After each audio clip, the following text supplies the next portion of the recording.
Welcome to the Courageous Entrepreneur Show. This is the show that shares information and inspiration to help you stand out when you hate standing out, sell your services even though you hate selling, and create the thriving, successful business you dream of and deserve. I'm your host, Winnie Anderson. The show features interviews with entrepreneurs who've overcome amazing challenges to create success on their terms and experts who share insight and practical information that can help you move forward with courage, confidence, and clarity. The show is available in both video and audio formats on a variety of platforms, including iTunes, iHeartRadio, in the Google Play Store, on YouTube, and of course on my website at winnieanderson.com. If you like what you hear, I hope you will share the show with others, and I hope you'll decide to become a fan of the show on my site at winnieanderson.com/fans. When you do, you'll get episodes delivered right to your inbox, along with information, tips, and resources to help you, the introverted, mission-driven entrepreneur, consistently move forward to reach your biggest goals. All right, so building a financially abundant coaching, consulting, or other practice that's centered around your core expertise is a dream for all of us. But how do you do that? How do you make a big impact and a big income where you're paid top dollar, working with fantastic clients who are committed to doing the work and playing full out? That's a pretty big topic with lots of layers to it, and it's why I'm always fascinated to talk about it with women who have done it and who continue to push themselves to maximize their revenue and to maximize the joy in their lives. Today's episode is with top executive coach Charmaine McClary. Charmaine has been running a thriving practice for decades, and she built it strictly through word of mouth. She makes no secret of the fact that some people will think she's expensive, but like the commercial says, Charmaine has no problem saying, "I'm worth it." In addition to being an executive coach, Charmaine is a keynote speaker and leadership expert. She works with clients to have their best year ever, and 98% of her clients get promoted within 18 months. She serves on the faculty at the University of Missouri, Kansas City's Block School of Management's EMBA program, and she's a visiting lecturer at Smith College's Executive Education program. Her company has been featured in Financial Times, Forbes, Harvard Business Review, the New York Times, and People magazine.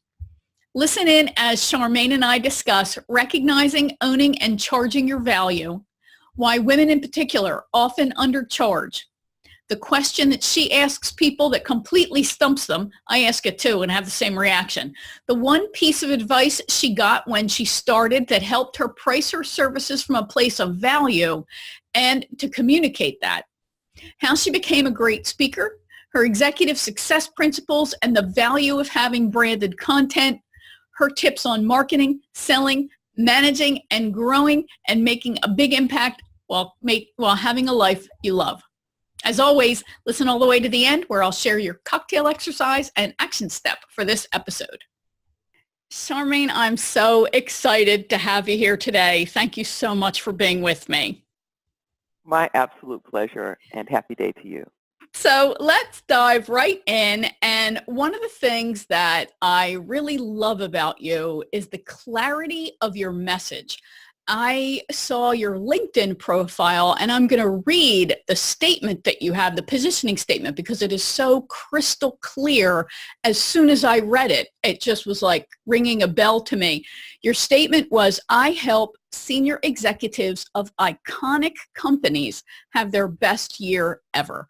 I'm like, well, I know exactly what she does then. So were you always that clear about the work that you were going to be doing in the world? And if not, how'd you get that clarity? So I'd say a couple of things. One is I always knew that I would do this kind of work. It didn't look like this back then.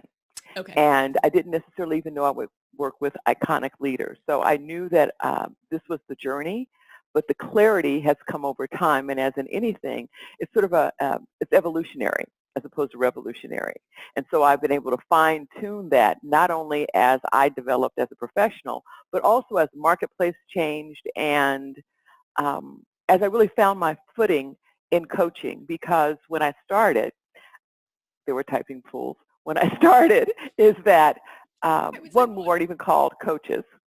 Right. So that's the first thing. Right. And as coaching has evolved, my clarity evolved with that. And so part of so when I say that, my goal has always been to help professionals really show up to be their best selves.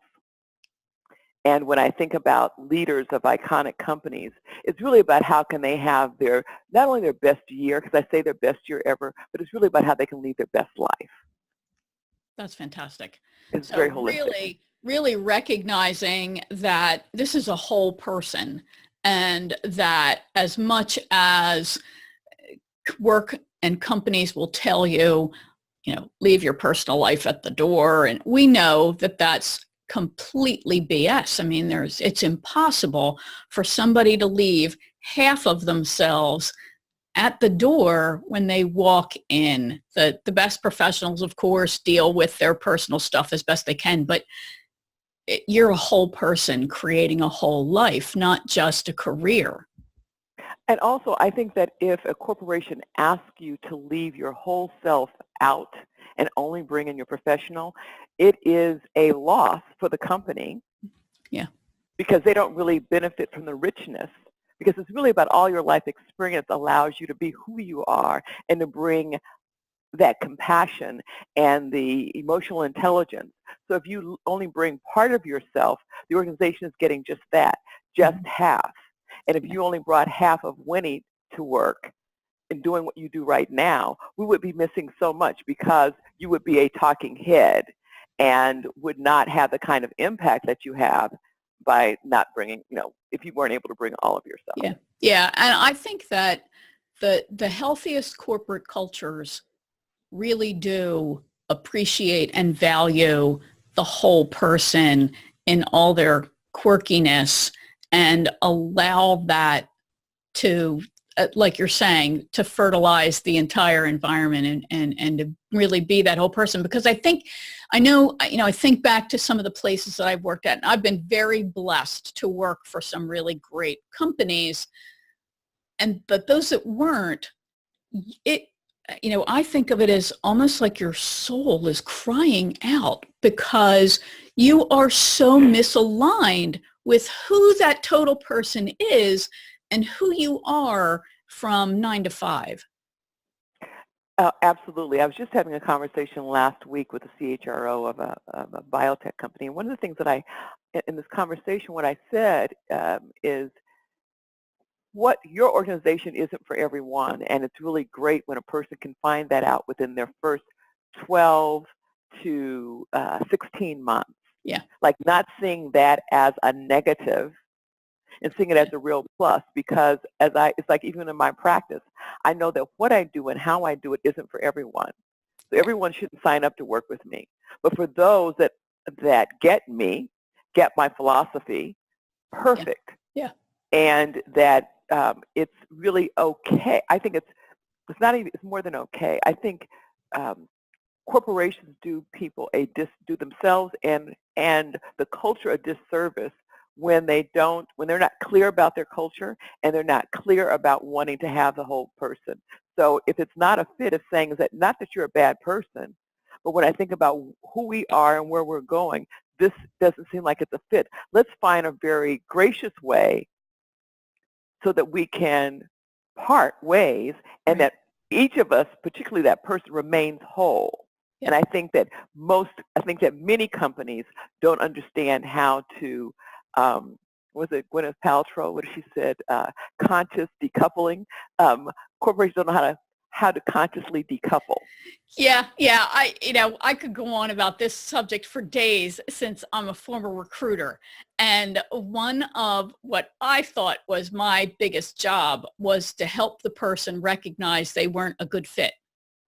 Mm-hmm. And to make sure that we brought in only the finest people who were the closest fit as the potential applicant, and then only screened in, not screened out, screened in, the best potential employees, and to really have everybody in the decision process feel like they made a good decision. But I'm going forever about that's my favorite thing in the world to talk about.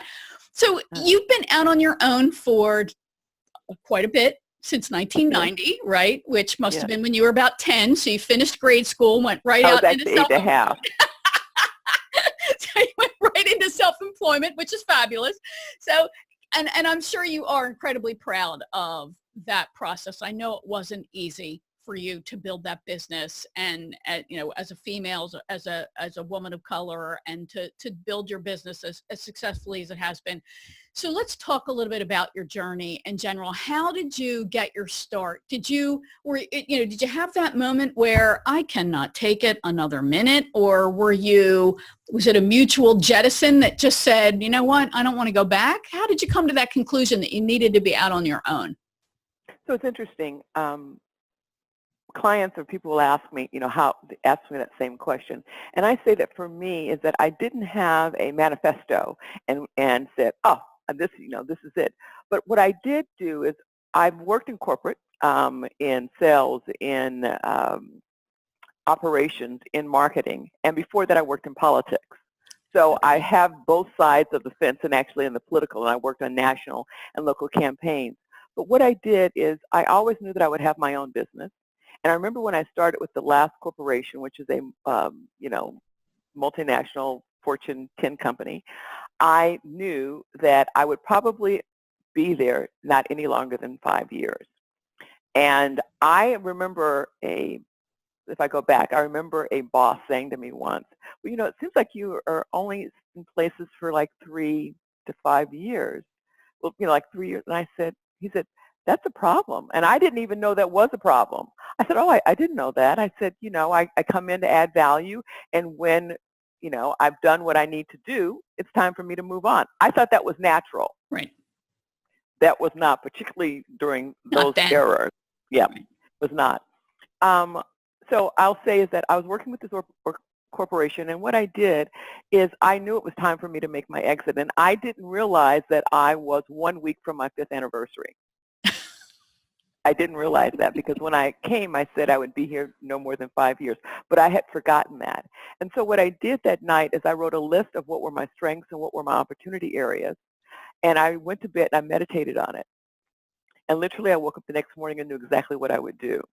Now, it's, again, it wasn't with that manifesto, but I knew exactly what I would do. And at that time, what I wanted to do didn't exist in corporate. You were management consultants, but it was typically brought in solely for senior level executives. And I wanted to have that kind of, it's what I wanted for myself, and so I wanted to provide that. And so I began actually working with attorneys in the courtroom because I had a background in law.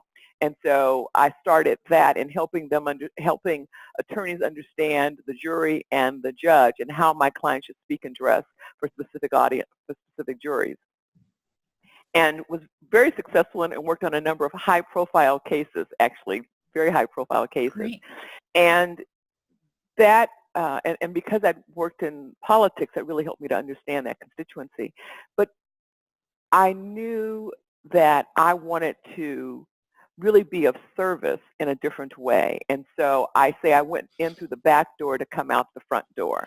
And so I went in corporate, went into law, knowing that I wanted to work with law firms and I wanted to work with professional services.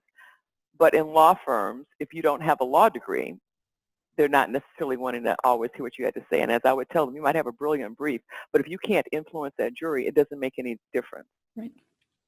So I was able to then, the law firm said, you know what, you've been really great at this. Can you help us to make rain? Because that was during the time when high tech was just beginning and law firms were saying, we're not able to get these Sun Microsystems, right, we'll get these folks as clients because these are young people wearing Birkenstocks and we don't understand them and they're not paying us $5 million up front as a retainer and we only know how to deal with other corporations. And so what I did is I helped them on how to create rapport and relationship with high tech, which became a very large part of their business.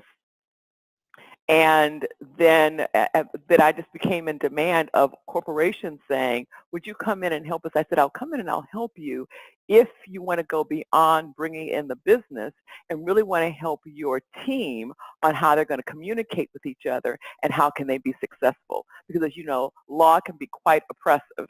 So how they're going to develop and really be able to show up as their best selves. Yeah. And that's actually how I began my practice, and have been doing it, as you know, for a long time, and absolutely love it, because my whole premise is to help people find their voice, understand their value, their worth, and their power, so that they can make a significant difference, not only for others, but most importantly to themselves. That's fantastic. I love that story. And yeah, there, back in that time period, that was just about the time that I got out of manufacturing, and where I was for a very short period of time, and into hospitality. And yeah, the desire to see what an organization can really be, the dream of if everybody just all worked well together and if we understood each other a little bit more, is so powerful. That's fantastic that you were able to carve that out. And I think that really was when coaching was just starting to become an actual profession, right? Yes. So yeah, because Yeah. I was doing it too, and I'm like, somebody said something about coaching, I'm like, I don't even know what, I don't know What is that? There's Right. something else into this story I just forgot, and that is when I was in corporate, the human resources came to me and they said, we're going to have one of our senior female executives speak to our board of directors. And this person was pregnant. And they said, we're really quite concerned. And I said, so what are you concerned about? Well, she's pregnant.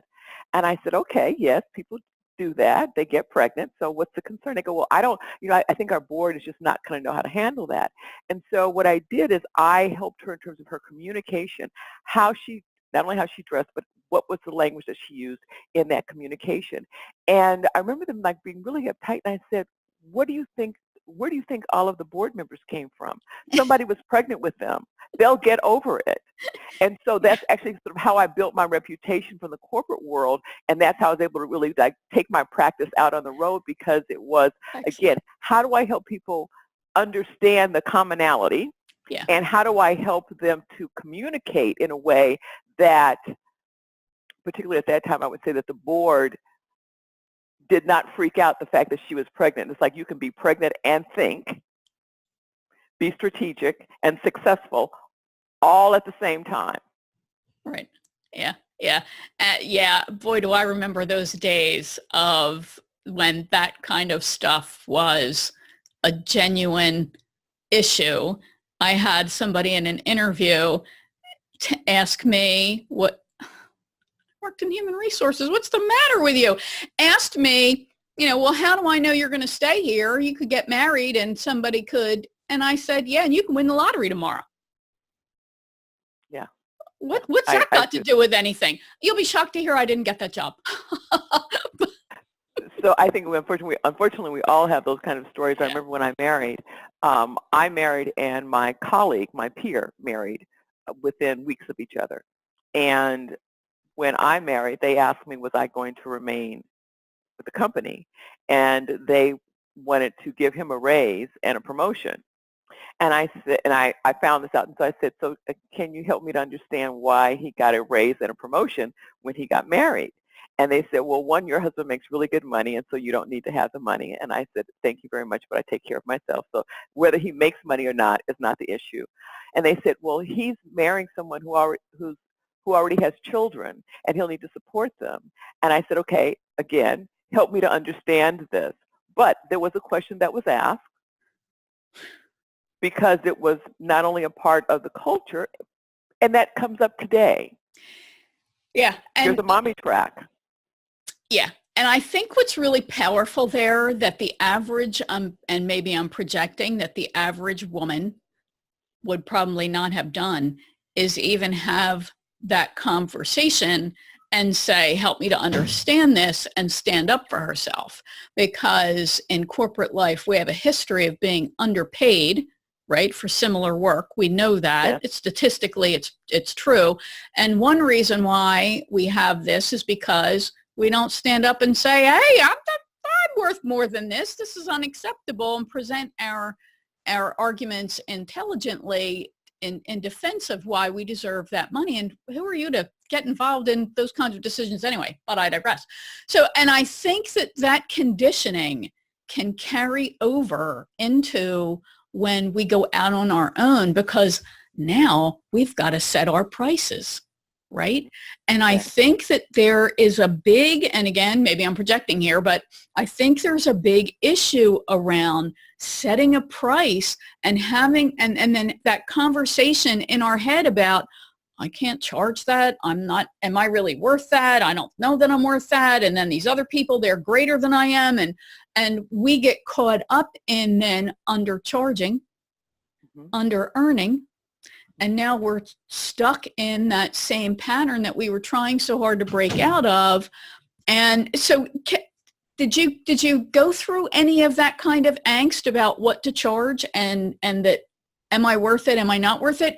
Or were you on a track that gave you that ability to confidently charge what you were worth? So let me answer that in two ways. One is I'm going to go back to your original, which was about women being underpaid, which is why understanding your value is at the cornerstone of my work. One of the things that I like to recommend that people do is that before they leave corporate to go out on their own, that they use their corporate arena as an opportunity and as I'm going to say, a safe space to begin to practice the principles and negotiation. Yeah. Practice where you are, so that it is not a big surprise for you when you hit the door. Because if you aren't going to do it there, you're not going to do it for yourself outside.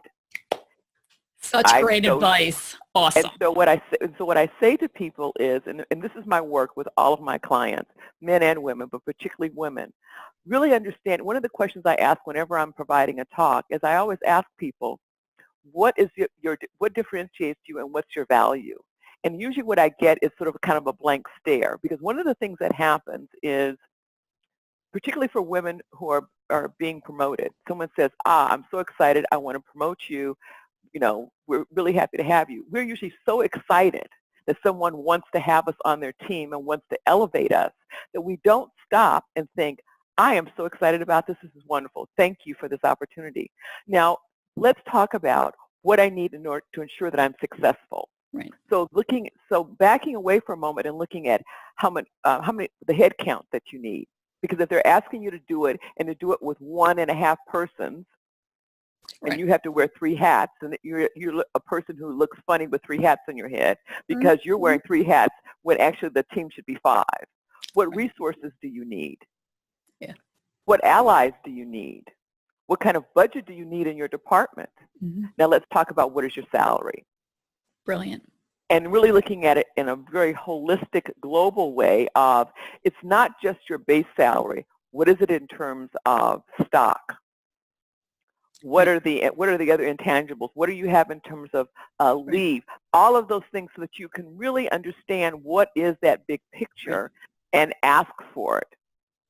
Because I see more times than not where women say yes to something, and they're saying yes without having all of what's needed for them to be set up for success, which means that they continue to under-earn. So that's one of the things. And then for me, what I did in terms of when I started my practice, I remember someone saying this to me, Charmaine, you do not bill from your own pocketbook. Don't bill as you're looking in your person going, oh my God, it's not any way I would pay that. It's really looking at what is the value to that organization? What is the value that you're bringing, and how will that enterprise be different?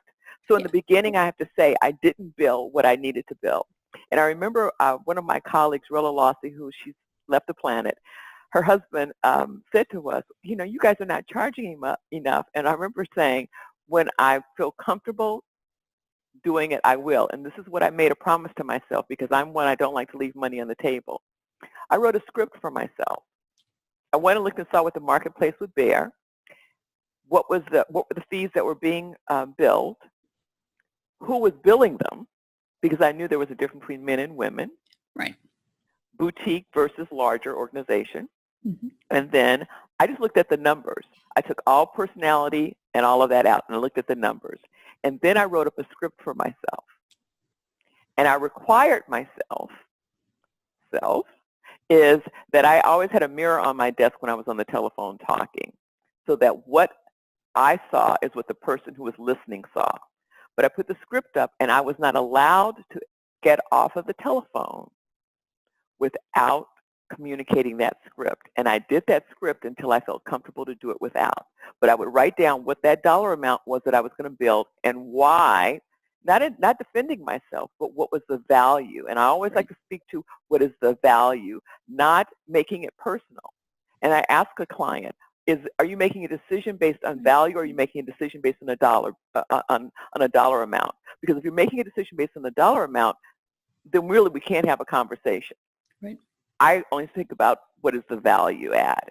And so to answer your question, as I said, no, I didn't bill what I needed to bill in the very beginning, but I learned very quickly. Yeah. And I really created that script because I made myself promise to not shame myself by not asking, because when you don't ask, you don't get, as you well know. Amen, my sister. And I love that strategy because it does help you. Napoleon Hill in Think and Grow Rich talks about detaching from the outcome. I had to read that book 15 stinking times before I finally understood what he was talking about. And but that's really an element of helping you detach from the outcome. Yes. And I think that we have to do whatever it is we have to do, whether it's have a script, have a picture, do something that allows us to follow that. I did some freelance work for an agency in California, and the guy who was my direct report in the agency had a line that I'm like, where have you been all my life? Because I suffered from scope creep, as so many professionals will, right, when I was first doing true consulting. And I had a great client who was his account exec for this firm, but I was ready to give this guy the farm because, one, I loved him, and I knew I had this need for approval, right, to have this New York Times best-selling author think I was brilliant. Oh, that's fabulous. So anyway, the guy I reported to said, I'm sorry, that's outside the scope of our agreement. Brilliant. Absolutely. And I think people forget that is they like I say, we swallow the whale. Right. They ask for a goldfish, you bill for the goldfish, but you're giving them the whale. Well, hell, then how can I distinguish between the two? And really understanding that it's not coming from your pocketbook, or as I say, from your purse. The other is that it's not personal. When I'm in negotiation, it's not personal. It's not that I'm a bad person because I'm asking that. I'm asking because this is the value. Is it 98% of my clients promoted within 18 months of working with me? So I've got an incredible return on investment, and I've got a track record to show that. And so when you understand, so once I had a couple of years under my belt, I could see what my value was, and in understanding that, I always look at what are the plain numbers. How is that enterprise different today from the day that I began that work? How is my client more successful? And the other thing as a coach for me is that I typically don't go in through HR. I typically don't go in through HR. I go in through the business because I like to talk to people about their business and about what do they see as an outcome. And so, for example, when I'm giving a talk, and in particular, if I have a number of people that are in HR that are in the room, and people will say, "But actually, I'm not responsible for, I'm not responsible for money. I'm not responsible for a bottom line." I said, "If you're not responsible for a bottom line, you're unemployed." That's right. Because everybody is. That's exactly right. So if you have attrition in your organization, if you have loss in your organization, if you have lawsuits in your organization, how do you mitigate that loss? And if you do, that's how you begin to quantify what that value is, and that people, once they begin to understand their value and what the return of investment is when they do what they do really well, that allows you to be able to speak very dispassionately about what that return on investment is, and how you can come to the table shoulders back, very proud of what it is that you do, because it's in black and white. It's, these are the facts. This is not anecdotal. Right. It's based on facts. Yeah. Yeah, that's brilliant. I could never understand why my colleagues in human resources in other organizations that I worked in could not see the direct value between their work and the profitability and brand, frankly, in the marketplace of the companies that they worked for. How do you and said, well, we're a cost center. If you really believe that, you don't belong to you shouldn't be in HR, because you're not a cost center. You're a value creator. You are a value creator. And if you can't see that, bless your heart, you got to go. Yes. I don't know about you, I'm a value creator. Thank you very much. And there's one other thing that I recommend. As I said, I believe that people should, when they are in their corporation, begin to practice. I said that you can get your PhD in that corporation on using it as your laboratory on how to shift how you see yourself and how other people are going to see you. Because you also don't have that, once you walk out of the corporation, you don't have that Fortune 100 name. Right. You have your name, and so you want to be able to create that value proposition before you exit. And again, looking at what are the numbers in terms of what that value is and being able to translate that over to your business. Right. How do you create that value proposition while you're there? I just had someone ask me last week who's thinking about going out and having a coaching practice, and been in HR for quite some time. Very smart person, really quite smart. And he says, well, but do I need to get a, credential behind my name? Now, mind you, he is a PhD candidate and has an MBA. I said, you have enough alphabets behind your name. Yeah. I said, let's look at what's the value proposition that you bring and how have you made a difference inside organizations in HR. And that will allow you to create a narrative that's very powerful and that speaks about your impact.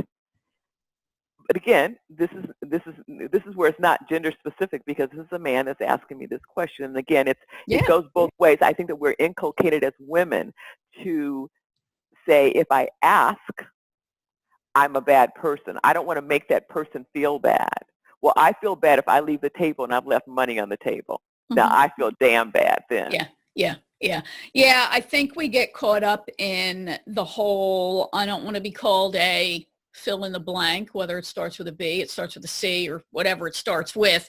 You don't want to be called that, and you certainly don't want to be thought of as not a nice person or a team player or anything else. I think what you're really talking about here speaks to our own, the whole personal branding thing, if you will, and I don't think enough of us think of ourselves, whether we are inside an organization or outside of an organization, out on our own, as the entity itself. But we really do. I think that that's an important thing to consider for our overall and long-term profitability, whether your revenue comes from an employer or your revenue comes from clients.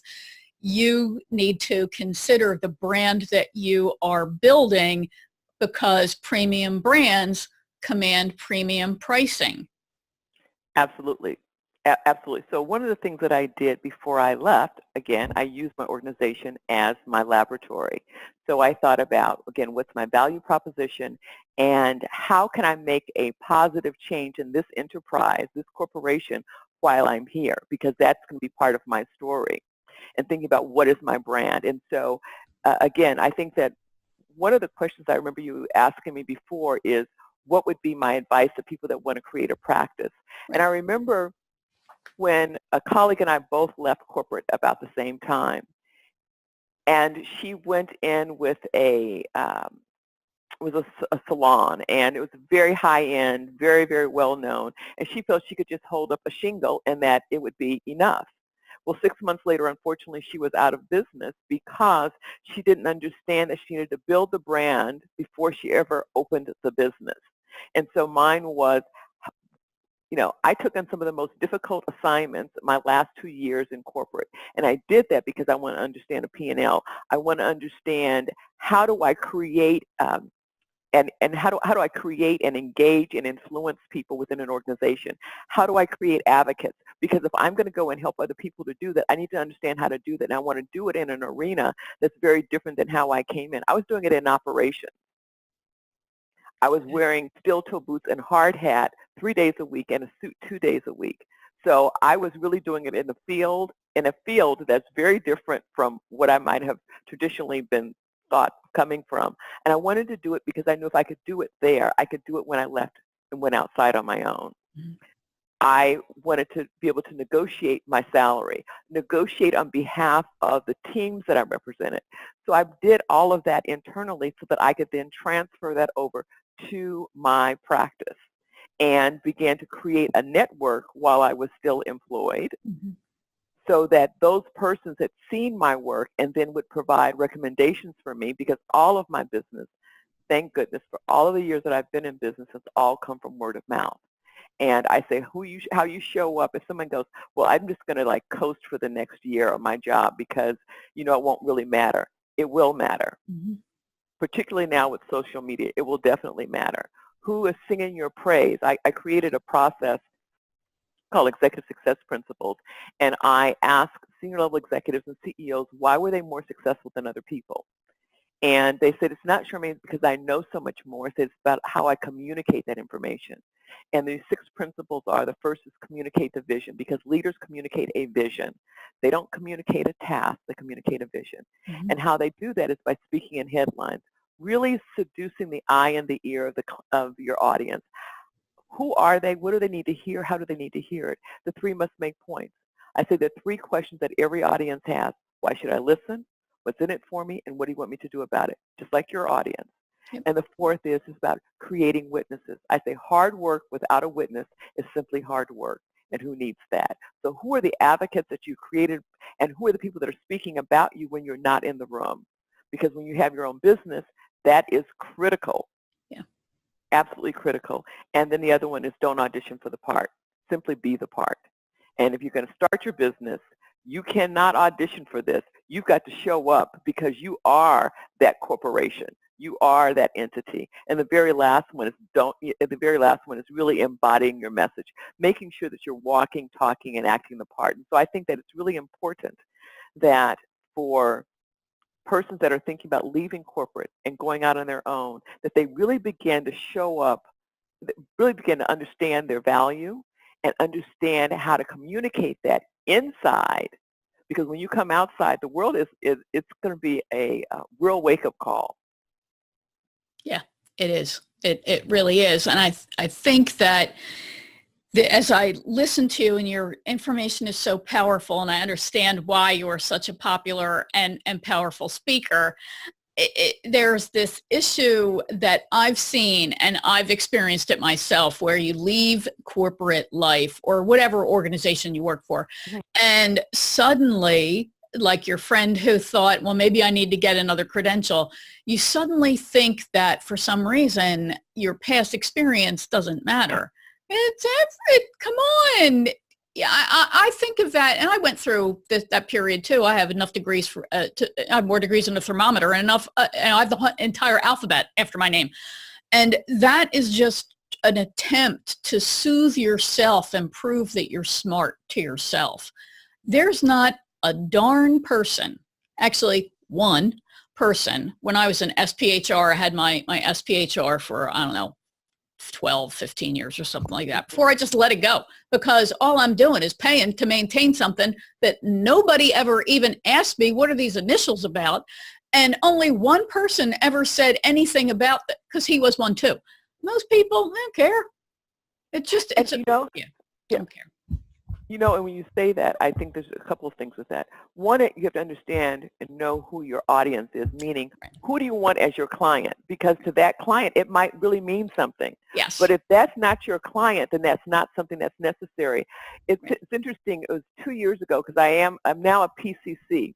But I'll say, if I'm being absolutely transparent, I did it not because I wanted to have PCC behind my name. It's because I wanted to create a community of people that I felt that were really extraordinary that I could leverage. Awesome. In terms of being a resource. I'm a resource to them, they're a resource to me. So I did it in a program where we were all persons who've been practicing for at least 10 to 15 years. We came from all over the globe, and it was an accelerator program. But that was my reason for going. It wasn't so that I could get because I could get the initials. The initials are nice, but it really all depends on who your client is. I've been in practice for, as you know, quite some time, and I have only had 2 persons in my entire career ask me about credentialing. And it all happened. So one is a client of mine who's a CEO, and she said, you know, Charmaine, I'm curious. She said, I was thinking about possibly doing coaching when I retire. And has anybody ever asked you if you have a designation? And I said, you're the first. I said, and when you hired me to be your coach and, you know, their stock increased over 400%, I said, did you ask me whether or not I was a certified coach? And she says, no. I said, did it matter to you? She said, no. Now, again, you have to understand who your audience is, Right. because for my clients that has not been, but they're concerned about the results. The other thing is that you might be in a position where that means everything to them. Right. So the other person who asked me the question said, Charmaine, are you certified? And that was a year ago. And I said, no, a year and a half ago. I said, no, I'm not. I said, I am certified if you mean 27 years of experience working with CEO, you know, the whole spiel. Right. And then I thought about it, and I said, oh, my God, I am. I said, I'm in the middle of a program right now. Now, what was funny is that the person who trained her is the person who I was being trained by, and the person I was trained by, I think, is magnificent. Awesome. Damon, he's just like incredible. But so it all depends on the organization, on whether or not those credentials, on whether or not that means anything. And really my thing is that what is the value proposition that you bring first? Because those credentials don't, Right. They have some value. They do have value. Yeah. It's just that whether or not it's of value to your client. Yeah, I think that's really, really well said. And I think that the question we have to ask ourselves individually is that, who is this of value for? And am I doing this to make myself feel better and to distract me from getting out there and really communicating my value in a different way? Am I hoping that that will do the selling for me, which I think is part of the subtext there a lot of times. Let's take a side road here for a little bit, Yeah. and because speaking effectively, I think, is such a powerful skill. Communication in general, I think, is a losing, skill, a dwindling skill. Let's talk about how you became an effective communicator and effective speaker, because you do speak and run workshops, right, for folks. So can you talk a little bit about how you have cultivated that ability to speak both, individually in an interview and speak in front of dozens and hundreds of people, and how did you cultivate that ability? And how important do you think that is? So a couple things. One is that in every job description, there's one common denominator: excellent communication skills. Whether it's the janitor, it doesn't matter. That's the number one skill that is really requested. Now, what that means to an organization is different, but that's the one that's requested. And if communication can make significant difference in terms of your ability to be effective, regardless of anything else that you bring to the table. So it's essential. For me, I've been speaking in front of groups since I was probably in the second grade. Yeah. So I've been doing it all my life. Uh-huh. It fascinates me, and it is how I create connection. So for me, it is the most powerful for my ability to communicate and to help other people communicate.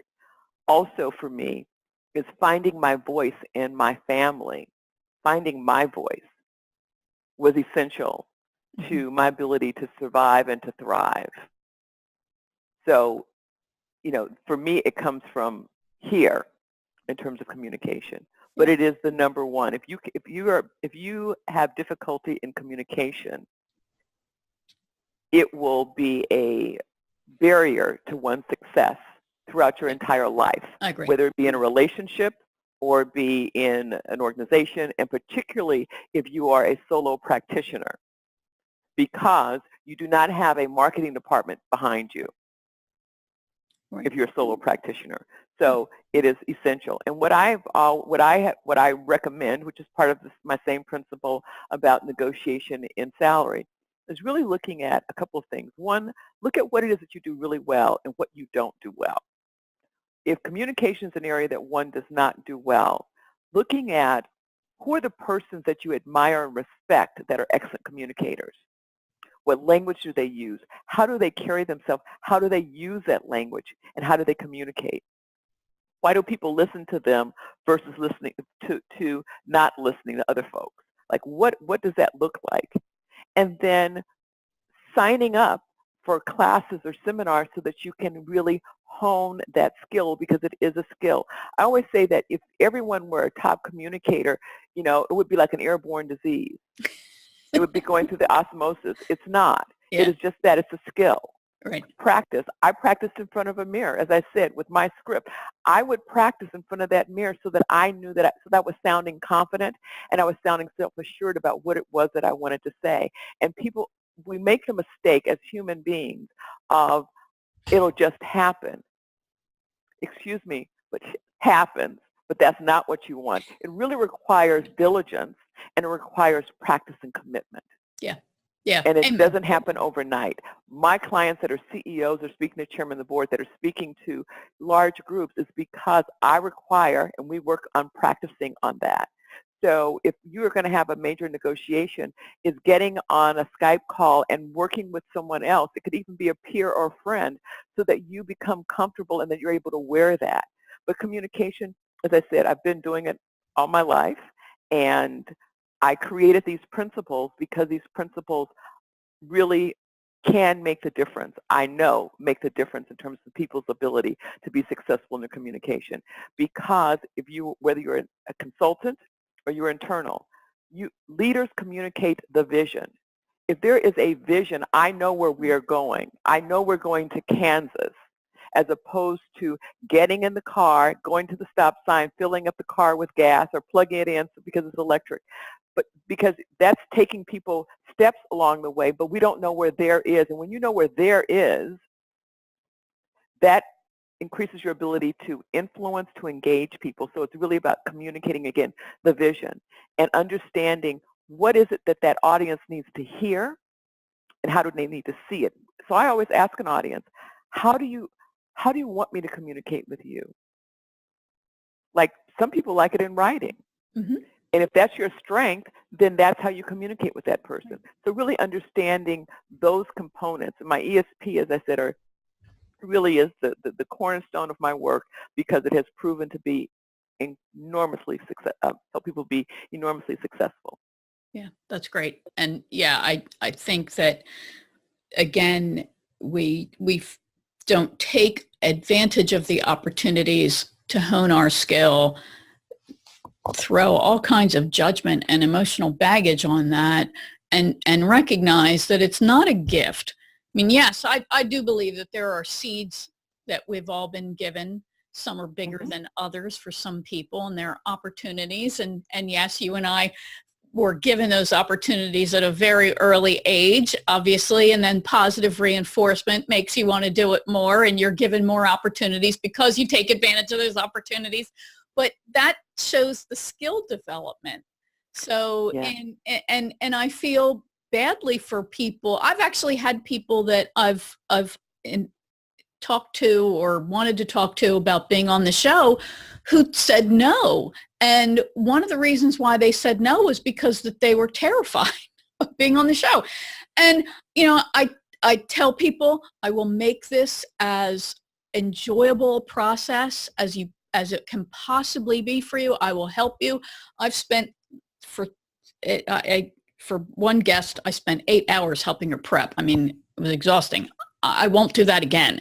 But take every opportunity you have to communicate your message, because Yes. you get better in communicating it, every time you start thinking, oh, that's a better word for saying that. That's it. And I think that's also part of what helps you, just like you have this branded process that you take people through, this methodology. I think that helps us all develop our own branded content that supports that building of that premium brand, that makes your information more accessible, helps people go, I recognize that, I want that.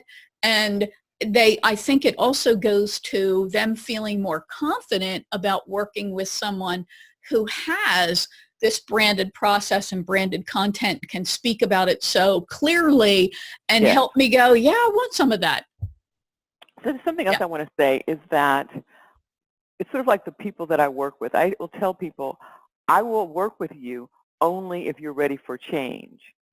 If you're not ready for change, I do not want, it is a waste of your time, money, and it's a waste of my time.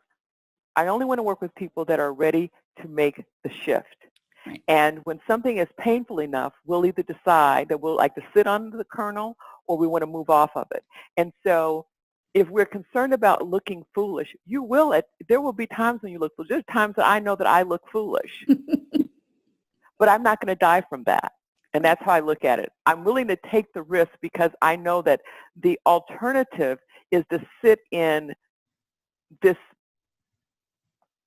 unappealing, yucky place.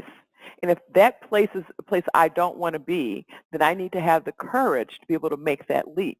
Now, we each make that decision for ourselves, but it really is about, do you want to make the shift? And if you want to make the shift and one is going to go out on their own or they want something different in corporate, that's why I say, first understand what is your value. And when you understand that, what else do you need so that you can really show up as your best self? And be prepared to take the leap. If you don't want to take the leap, there's no bad, there's no wrong, there's no, you're not a bad person. Right. It's just know that where you are is where you will be. And don't get pissed off at anybody else because they're moving beyond that. Right. Right. It's a choice that we make for ourselves. And so with communication, if I have to always look perfect, then I would never get out of bed. I had a coach, brilliant coach, Alan Wise, which many people know of. Mm-hmm. And I got him as a coach because I always said I want the best. I like to know what the best looks like so I know what to aspire. And he says 80% press the send button because I'm a recovering perfectionist. I want it to be perfect. Yep. Perfection equals failure because there isn't anything that's perfect. Right. I can strive for my very best. And I think that that's something that people need to understand and to know. The other thing I believe in doing is writing down what are your wins. What are the things that you're doing right and the things that you're doing well? Because that helps to give you the courage and the confidence to be able to try more. But if we always want something to be safe is so unpleasant. Safe is just... I know. It's just so middle of the road. And it's a choice. Mm-hmm. It's not that it's bad. Mm-hmm. For me, safe means I'm not growing. I'm not being curious. And so if you're really curious and you want something more and something different, we've got to show up to be something more and different. Yeah.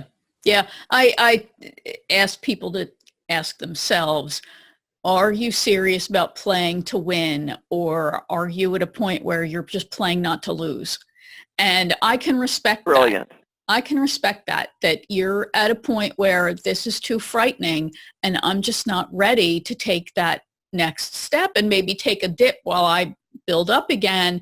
And that's really what, for me, it comes down to, playing to win versus playing not to lose. And it doesn't mean that you're going to put it all on black and you're going to win $1 bazillion. And that's not necessarily what playing to win means. Playing to win means that you had a 5% improvement over something that you did last week. That's playing to win too. So yeah, I could go on for days. Obviously, we have so much in common in our mindset. I want to get your thoughts though on these 8 strategic actions that I believe that all of us as entrepreneurs need to take and need to manage our priorities around. So let's start with marketing. as you were growing your business, how were you able to balance marketing yourself? And I know you mentioned that everything came from word of mouth, but how were you able to marketing to generate new business versus the balancing of fulfilling the work that you were getting? How were you able to do that? That's a fine line, and it's a fine line Okay. for me all the time. Because if you are marketing, you are not, I was going to say if you're marketing, you're not delivering. Right. But in fact, that's not true. Because if I'm delivering, I'm marketing. I believe so My too. results Yes. are going Yeah. to speak. Yeah. And so I think we need to look at every time one speaks, every time you're in front of someone, whether it be in your community, in your church, that is an opportunity to market without saying, oh, I'm Charmaine McCleary and this is what I do for a living. But how you show up Right. speaks volumes about who you are and what it is you do, because I'm a believer that what you do here is what you're going to do over there. And so if that is congruent, that's what matters. It doesn't mean it has to be perfect, but that means that that congruency allows you to be able to market. So the good news is that marketing was always something that I loved. Okay. And I have a couple things. One is I didn't know my business was supposed to fail. And my father, he pointed out to me on year 2, he said, my God, you're still in business. And I said, okay, yeah, big deal. And he goes, you know you were supposed to fail. And I go, never entered my mind. And it did. It never entered my mind. Awesome. Second thing is that as a young person on my 21st birthday, my father was in sales executive, and he went through the IBM training program. Okay. And so for my 21st birthday, he gave me, I think it was a volume set of like 21 cassettes from that training program, and then we would have conversations about it. So Awesome. that was a gift, and I didn't understand it was a gift at that time. Yeah. So understanding that. But again, I think understanding that every time you have an opportunity to be in someone, it's an opportunity to market. And some people go, oh, but that seems phony. If you're being you and you're being your best you, that's not phony. That's who you are. Yeah. And then also understanding if what you don't know, decide what your budget is and have someone help you based on that budget. Mm-hmm. But there are a number of ways, and speaking is a wonderful opportunity in which to market. Right. But if you're delivering great work, that is a marketing tool. Yeah, I agree with you, and I'm so happy that you brought that out, because you're right. If you're uncomfortable saying, "Hi, my name's Winnie and I do this," then be fabulous at what you do and let that work truly speak for you, and let the folks you serve say, she's so fabulous. You absolutely have to work with her. That's fantastic.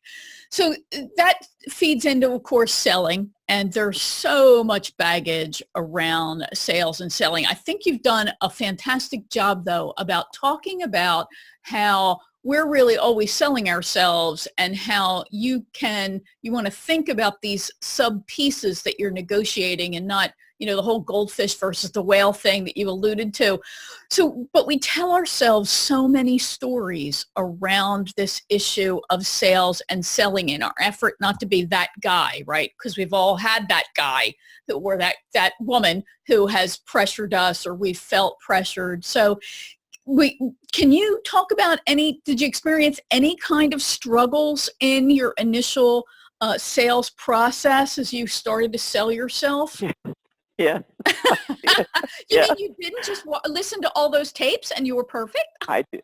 So what I had to figure out is how to do the finesse between the actual ask, because I can make an ask easily. Okay. But I needed to have the ask needed to be graceful. Needed to be graceful. Yeah. There's something else I was going to say about selling, as we talked about marketing. So one of the things that I ask my clients is that while we're in the middle of doing our work, and I do it in the middle of our work, is I ask them, one, how is this working? What's different? Like, if there's someone that that would really benefit from this, and I want you to think about who that might be. One of the things I ask my clients to do is to make a referral. And I always ask them that when you make the referral, I said, now I want to ask you to do something. I said, when you make that referral, if you're comfortable doing that, I want you to make it to someone that first really does have a need, for my services. I also say someone who has an ability to pay, because I don't work for food. Right. I'm real clear about that. And the third is I want it to be someone that when they hear your name, it's an E.F. Hutton moment. And for those of you who are younger than E.F. Hutton, that when they hear your name, that they go, oh, my God, Winnie. Yeah. Because if it's not an E.F. Hutton moment, it just goes right, it just goes sideways.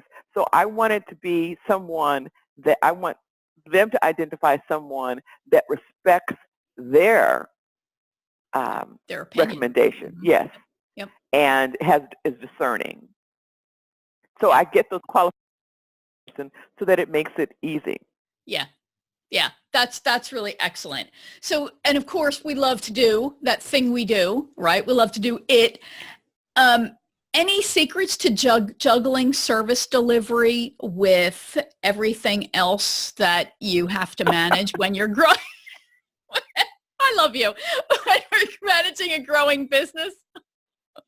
Okay, I love this because I had an assistant. This is an assistant probably 5 years ago, and loved Mariana. And she said one day, she goes, "Who did this before?"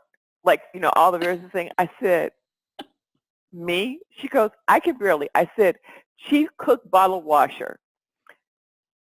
So if you are on your own, it's a juggling act. And I think that with the beauty now is that you can have a virtual assistant. Like they're persons, like looking at what do you need most and who has the expertise to be able to do that effortlessly and easily so that you can do more of what it is that you love to do. And I think that there's that balancing act of, oh my God, can I really afford it? And there's some things you have to say, can I afford not to bring someone on to do that? I agree.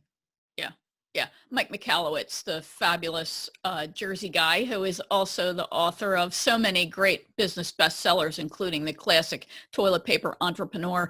He told me, and when I interviewed him, that you must, especially if you're going to build an expert brand, you must get help. He said, I understand that you don't want to manage any more people since you left corporate life, but you must get help at some point as fast as you can to truly build an expertise-based business. It's a requirement. He is so right, because what happens is if you're handling everything, so it's one of the same things that I say to executives, particularly women who might say, I want to be all over everything. Well, if you can't delegate, if you can't hand things off to people that that do what they do really well, you will always be the person sitting behind that desk doing what you do. Because the people of influence and decision making will think that person is really good at that, and that's all they can do, because you're never able to branch out and really have them see your to the extent of how you can really shift the organization, how you can add value, because you are trying to micromanage. And if you micromanage, you have really a dead end in your career. Yeah, I absolutely agree with you. And yet that I know that as much as we all know how frustrating it is to manage people. And I had the biggest department within my division, but it was because of that I was given the opportunities that I was given to do impactful things. Yeah. And yes, there were times when I wanted to stick a pencil in my eye or in one of their eyes, but that, that's, as my former VP used to say, if it was easy, everybody would do it, and they're not. And that's why you are. So yeah, it's part of what goes with the territory. And yeah, if you want the big opportunities, you have to get help. You have to get help, and you have to help them be successful. You have to set them up for success. Yeah. Oh, absolutely. And I think that there is also one other layer on that, is that when you are an entrepreneur, I think it's a requirement to have people on your team, and I mean like an advisory committee, that are pushing you, because it is very easy to get to what we talk about, that safe space, and not move beyond that. Because in order for you to really be relevant and to really be adding value to your client, you have got to push yourself beyond your comfort zone. Yeah. And it's very easy when the business is fat and happy and you go, oh my gosh, it's all working just so beautifully. This is a well-oiled machine and I'm going to stay just like that. And then all of a sudden you look and everybody is passing you because you're no longer relevant because you have not upped your game. Right, right. Because I have an advisory board. Yeah, because you played not to lose. And yeah, I agree with you. So I think and that's one of the things that I think can be painful about growth. When you are with peers that for whatever reason are not growing, or they are becoming so frustrated that they're ready to throw in the towel, or you need to be with a group of people who are always going to challenge and inspire you from a place of love, right? Obviously, not people who are mean and cruel. If I wanted that, I would go get a job again. But, from people who truly want to see you achieve your greatest and to make the mark that you were meant to make. And that comes from people who push you with love and who come on, I know you can be better than that. Yeah. And I'm going to say this to create a balance is that in corporate, I think that working in a corporation can be just extraordinary. It can be. And I think that because part of what I do even with my clients that are in corporate is how can you be your best where you are? And if you want something different, how do you need to show up so that you can have that opportunity?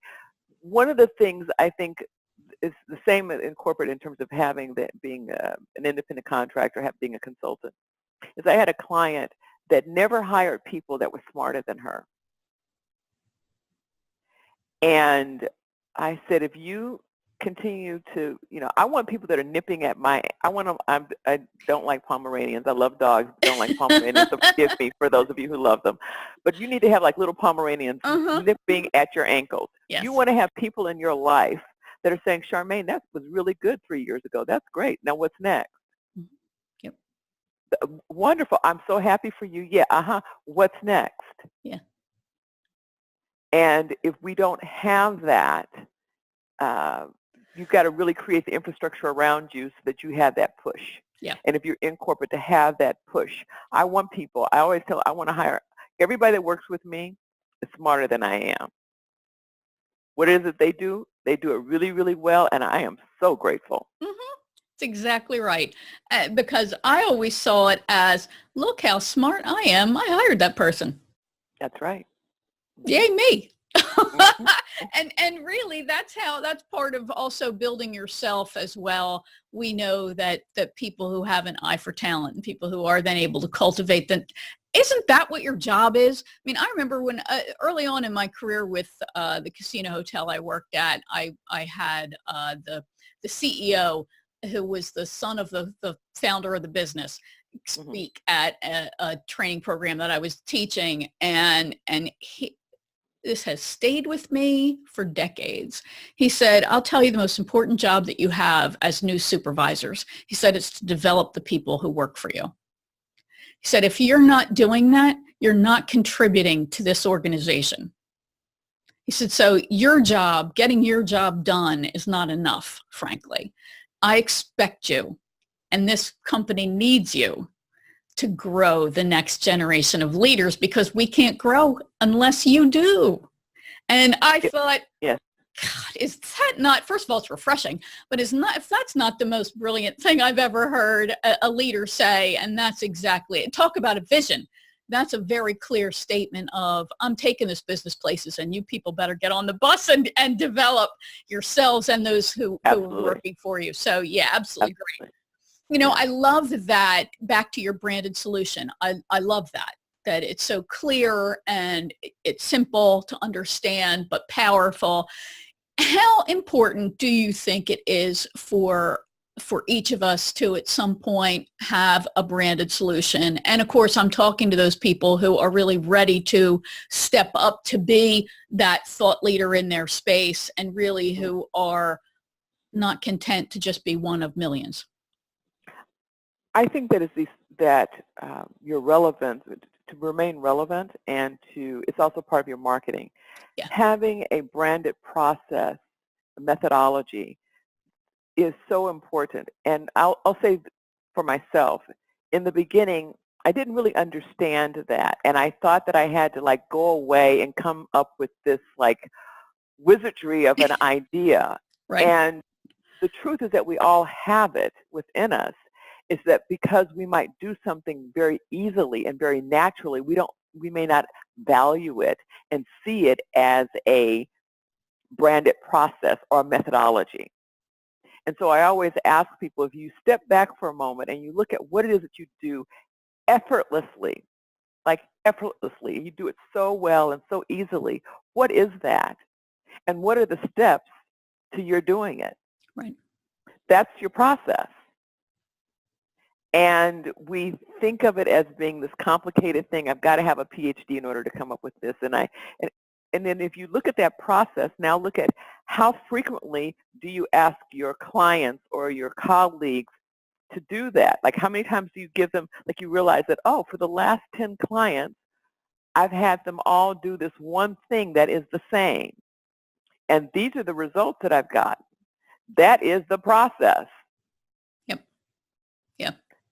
Yeah. So Yeah. And it's important because it can speak for you, to you, right. for your clients. Yeah. It's great It's and easy. easy for them to understand. It's just, it gives you a commodity without commoditizing yourself. It just, I think of it as a kind of the gift that you give to them to help them understand. And yes, it's part of your marketing. It makes it so much easier to get your message out there. Absolutely. So, and managing, obviously it's a mighty big part of building our businesses. Can you talk about if there was one thing or one mistake that you think entrepreneurs make when it comes to managing their business itself? Can you, you're so funny. Can you I'm thinking about one major pain point. Yes, Yeah. one major pain point. I'll say this I'm going to make this one personal to me. Mm-hmm. And that is, I am very big picture. It's the way I've always been. I'm very big picture. So one thing that I know for me is that in hiring someone who's going to be really close and critical to my business, either the office manager or even the assistant, but people that are going to be working within that framework, I am not the best person to make that selection. And I learned that the hard way. Okay. And so for me is that I learned that I needed to hire someone who can make that hire for me, that really understands my philosophy, understands what's important to me, and make sure that that person is vetted based on not only what I do well, but what I don't do well and how I need to be supported. And so in the managing, my belief is that you understand, it's really important to understand what are the components that are most important in your business, hire the best to do that, make sure that everybody understands your philosophy and how each of their roles are intertwined. Yes. That it's a requirement that they are dependent upon each other, supporting and pushing each other to deliver the best. And I know that for me, in making that kind of selection, I learned the really hard way that in that kind of management, I have to have someone who's a partner to me to help me to identify the talent so then we can run smoothly. And who even does some of my training. That is not my wheelhouse. Not my wheelhouse. So in management, I have to say, I'm not the best on that one. So that's how I do it. Is really having a partner to help me to augment in that way. Yeah, that's awesome. And you know what? I applaud you for being able to recognize that about yourself and admit that and get the help that you need. So yay, you. So next is growing. And of course, as we grow our business, we're growing as people as well as professionals and as business owners. So is there any one area that you feel female entrepreneurs should, and I know we're speaking generally here, but could use a little bit of extra focus as they grow their business?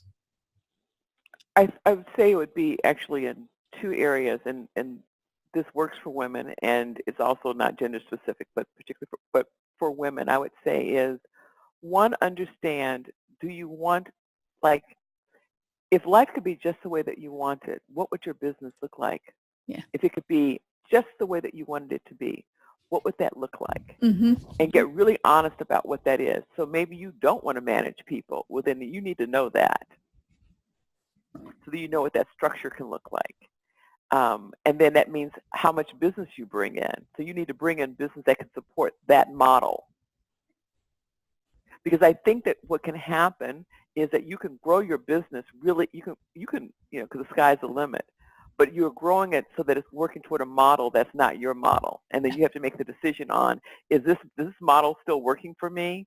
Right. Or do I need to refer this part of the business to someone else? Right. Because that's really not where I want to be. And so I think that you've got there's a constant balancing act in terms of growth. Yeah. I look at, there's one of me. So for example, next year I'm launching Charmaine Circles, where I will have consultants that will work in various regions around the country. I've created the process, but knowing that I also want to have, knowing how to bring people in so that I'm not managing. Yeah. Uh-huh.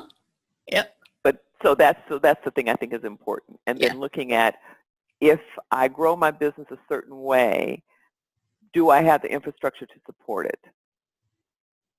Because if not, you'll have egg on your face. Yeah, yeah. And I'm so happy that you mentioned that issue of model, because I think that, first of all, we get to make the rules, so we can create a hybrid model, and we can take pieces of this and pieces of that and construct something that we really do want. But to make sure that we're building something that continuously brings us joy and is not a drag, and which in my opinion lowers our profitability. I don't care how much you charge. If it's not bringing you joy, then it's not profitable, because that happiness is part of the profitability number, in my opinion. So that's absolutely awesome. And I think that when you say that also, it's also about how to care and live. Mm-hmm. Because as you said, I don't care how large the dollar amount is, but if I'm not living my best life, which is not always solely defined by my business, what does that look like? How much time do I have for myself? How much time do I have for my family? So I tell people, if I'm not in front of you, I can find some things to do for myself, with myself, by myself, really happy. So really knowing that I say it's a consensual relationship. Yeah. That what you're doing is really bringing you joy, because then that person gets to experience the joy that you are bringing. Yeah, I agree. Life is just too short to not spend it as happy as possible every single day and minute. So as entrepreneurs, I think a lot of what we've been talking about is related to leading. And certainly we're leaders to our clients, we're leaders in our industry, and leaders to the team of folks that we work directly with, or even those that we consider on our team loosely as we refer to them. Yes. What do you do, or what do you wish you did more of to position yourself as a clear leader in your industry segment? That's an excellent question, and I have to say, Winnie, I don't know if I have an answer to that one right now. I am at a critical juncture right now in my business, and I have been asked to take a role that would be a leadership role, and I really am in the middle of deciding whether or not that really works with who I am and it works with my life. Yeah. And my thing is that there are ways to lead. For me, my philosophy is there are ways to lead at all times. Like I said, we lead often and always. Yes. Without being at the head of something or being as a leadership role in an organization. Yeah. Yeah. So yeah. Yeah. I think that's brilliant to say and to acknowledge. And I think that that's something else that we need to consider as we grow and build our business.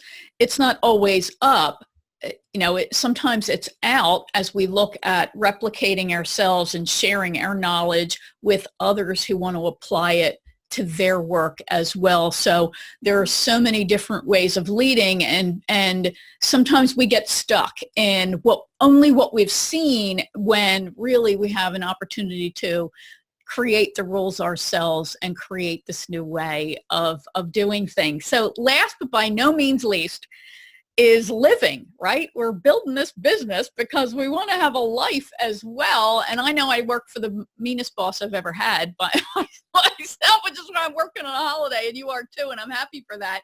But what's one of the best practices that you can share to make sure that you're really building a life in addition to building a business? Okay, so I'm going to answer your last question. One quick thing on that is that one of the things I do is I gift my services to a nonprofit or an emerging business every year. That's nice. So I feel that that's my way of leading and also giving back. Awesome. I look at organizations and I go, okay, you have me for a year. And if that will eventually be an emerging business in an industry or in a sector, that's going to make a difference, because one of my objectives is to change the face of corporate America so there are more women and more people of color on board. And in the last 5 years, I have 4 clients who've been nominated to corporate boards publicly. So I'm really pleased about that, because that is really important to me in terms of how I can lead. Living, we share this in common. Fortunately or unfortunately, I've had medical challenges, and whenever I have one, and when I had neurosurgery, one of the things that happened when I came out of that is I always ask myself, am I enjoying this? Because my temperament of putting up with BS becomes shorter and shorter whenever I have a health challenge. And so mine is, I'm only going to do it if I'm really enjoying it. Mm-hmm. So there's certain clients that I eliminate. There are other clients I might bring on, but I get very, very clear about that, because I am, some say work to live and live to work. What I do is really important to me, and I would do it for free. Actually, I do by gifting it, but all corporations know that I'm going to bill you, and a lot. As I tell them, I'm very expensive and worth it. But living is so important, because I believe that life is short and then we die. I don't know what comes next, but how I show up every day is important. So if this work is not feeding my soul, I need to either change my diet or go someplace else. Yeah. I believe in taking time out. For example, next year I'm taking a month-long sabbatical. I'm going to go live in Paris for a month. I did it a major birthday some years ago. I took almost a year off in my business. And so one of the things that I do is I like to wake up. So one of the things I do when I wake up in the morning is I give gratitude and I read about death. So gratitude for opening my eyes and what are the blessings in my life. And when I say dealing with death, is I read the obituary every morning in the New York Times to see who left the planet and how did that person change my life that I may not even know about. Because I feel that we have a living legacy. When I'm gone, hell, who cares? It's what have I done every day to make it worthwhile, not only for me, but for other people, for my family. And so as my husband, one of my friends said, Charmaine, you work really hard. And she says, I've actually never known you to not work hard. I said, okay, I hear you. That was kind of a wake-up call for me, because my thing is like, okay, then I want you to also do more living. And so one of the things for me is being able to take time off, and I like to take off 10 weeks out of a year. Awesome. And I've begun to do that, or say again, but I didn't do that for about 4 years. We were building a house. I couldn't do it. We're building a house from the ground up. But really taking that time out so that I have time for myself to replenish my soul, to get in touch with my feelings, to get in touch with my purpose and my passion. And because as I do that, I'm able to give more of myself in just my everyday beingness. And I believe that, our calling is to be bold, to be bodacious, to be a badass. And how I can do that every day is if I am, in fact, living and uh, trying to be a gift to humanity. And you obviously are. I just adore the time that we've spent together. I could go on for hours, but people will be happy to know we won't. Charmaine, please share just exactly what it is that you do with folks and who you do work with and how we can learn more about you and keep in touch with you. Okay. As I say, if I'm on an airplane, I say I help smart people get promoted and communicate the big picture and communicate to the world. And so there's only one kind of person I work with. I work with people that are smart, and when I work with them, they get promoted and they communicate the big picture. Excellent. What I like to do is really help people find their voice, and as they find their voice, they're going to create their self-narrative. So how do they see themselves? How do other people see them? How do they want to be seen? Mm-hmm. And then how to bridge that gap so that when they show up, they really are showing up as their best selves, and that they're showing up with confidence because they understand their value, they understand their worth, because when they do that, it's sort of like the Nelson Mandela quote, when they do that, they give them, not only themselves, but they give others permission to show up as their best selves. Hiding, being a well-kept secret does not serve anyone. It doesn't serve your organization. They get cheated. It doesn't serve the world. So who you are and what that is, I see my role is helping my client to uncover that as being their thought partner, as being their external, just that partner, so they can, again, just show up as their best self. And one of the ways I do that is not only their self-discovery, but also with my executive success principles. Those 6 principles are the cornerstone of my work, and they work. But they work, as I tell people, they work with practice, because none of this is through a pill, because otherwise I'd be retired, south of France, legs up, on a chaise lounge. It requires practice and diligence. And if you're willing to make that kind of commitment, my work, what I do, and who I am, I'm happy to partner with someone to do just that. To show up, speak up, and to be heard. That's outstanding. And you certainly do that effectively. What a joy you have been to talk to. And I know that this is going to be a keeper of an episode that people are going to want to watch and listen to again and again, because this has been such great value, such great information that you shared. Thank you so much for being the blessing that you are. And we'll have links to find Charmaine online to her website and all of the places that you can check her out. Thank you so very much for being with me today. Thank you. Thank you very much. Have a wonderful day. All right, I hope you enjoyed that. Charmaine is just brilliant and was a joy to talk with. I thought the tips she shared were just outstanding. If you like this episode, please share it with your connections. Please leave a great review for it on the platform where you consumed it, and be sure to subscribe either on that specific platform like iTunes, iHeartRadio, Google Play, or you can subscribe to the video version on my YouTube channel. But when you subscribe on my website at winnieanderson.com/fans, you'll get episodes emailed to you each week along with the corresponding worksheet for that episode. You can also find each worksheet in the show notes for that episode on my website. In addition to the episodes, you'll get information, tips, and resources to help you come out of hiding, get your message out in a more powerful way, and achieve your business goals so you can profit from your expertise. All right, so your cocktail exercise, otherwise known as a reflection exercise. No alcohol needs to be involved. Don't overindulge. Don't drink and drive. All right, so your reflection exercise is to think about your value. Are you effectively communicating it? Are you getting a lot of pushback about your pricing?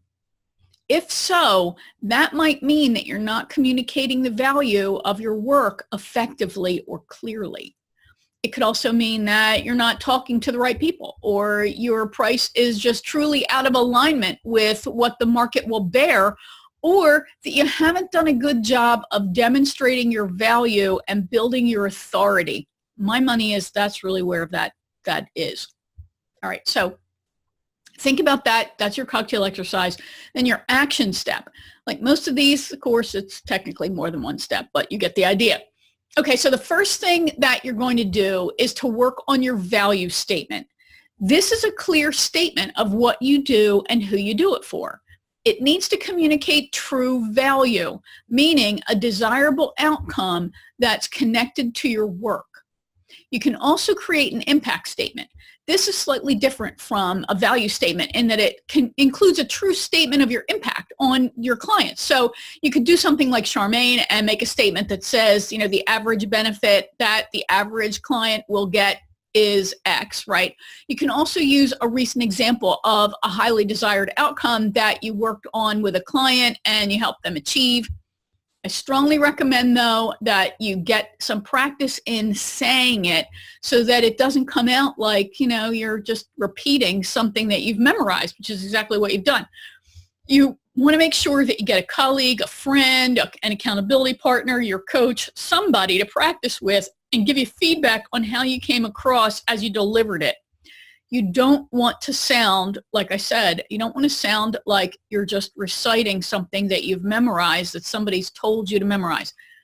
Don't think about this as a 30-second commercial or as an elevator pitch. Nobody wants to be pitched to. Nobody wants to hear a commercial. What do we do when we hear commercials? Change the channel, right? You don't want that to happen. So you want to structure this in a way that communicates your value very clearly, but does so in a real conversational style, and that inspires in the right people a deeper conversation. Somebody then asks you another question to learn more, like, well, how do you do that? Or tell me more.